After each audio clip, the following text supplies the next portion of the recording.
Hey everybody, it's been quite a while since I've made a video. I haven't done a lot, I've been busy doing a lot of things and just didn't feel like getting up here and messing around the shop. But I had to come up here and work on my lawnmower the other day and did a few odds and ends and basically just piddling. But I went through all the trouble to put a new PTO clutch and ignition switch on my lawnmower, and then got it all back together, and my belt was stretched out too far for my blades to engage.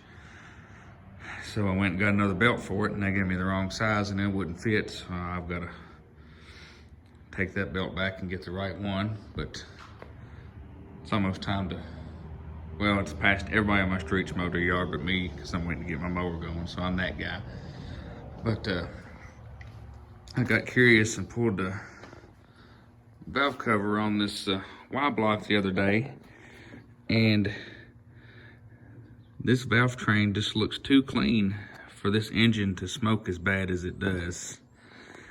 And some people have said maybe it's had the heads redone on it, and some people think maybe something stopped up, it's not getting enough oil up to the valve train. I'm not sure, I'm not a Y block guy.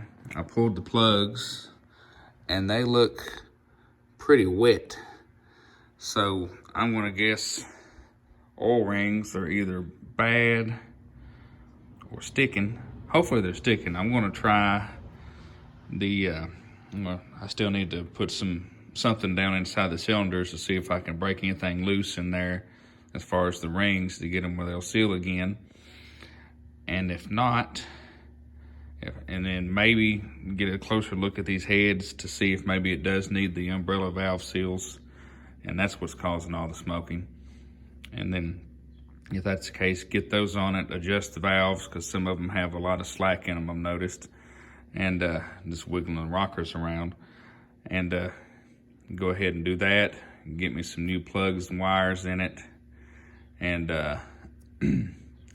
run some better oil in it, maybe run some detergent oil in it, clean everything out really good, and then change the oil again, and just see if I can get this thing where it runs good enough and smokes little enough that I can tolerate it being in the unibody for a little while until I think of something else to put in it. Or, you know, I may just pull it and sell it as a running core to somebody that actually likes these engines and wants a Y block to build, because I mean, it's got a rebuilt carburetor and it does run, and that's more than a lot of cores that people want to rebuild. So there's that. And I went ahead and set the old axle up so I could start dismantling it. I thought my wheel bearings were going to be bad on this thing because of how hard it was to roll, but what it was, the brakes were just kind of hanging and sticking on it. So I've got this side pulled apart here. Everything's upside down the way it's flipped over. But I've just got to get the, I guess this is a little shield here to keep your bearing grease from getting up into your brakes and brake dust from getting to your bearings. I don't know. But I need to pull that and get the old wheel cylinder off, and then I can pull this whole backing plate off. And I'll go ahead and, once I get my backing plate off, I can go ahead and get it on both sides. I'll get them cleaned up and go ahead and paint those. And go ahead and take my drums to have all the old wheel studs knocked out and replaced, and have my drums turned and clean up my bearings and see if they're worth reusing or not. And if not, I'll get new wheel bearings and races. I still need to get all the brakes off of this side. That's no big deal. But I'm gonna go ahead and take all the backing plates and drums and everything, and as long as that 3/4 ton axle has the same spindles as this half ton axle, I'm just gonna move all my brakes and backing plates and everything over to this axle, since it has a better chance of everything not being worn out on it and rusted shut like the half ton truck.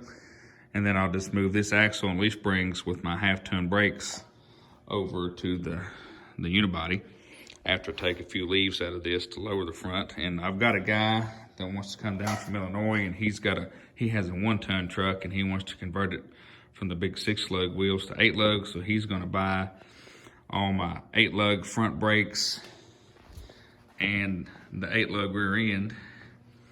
And that'll give me a little more money to go towards getting this one ready to go.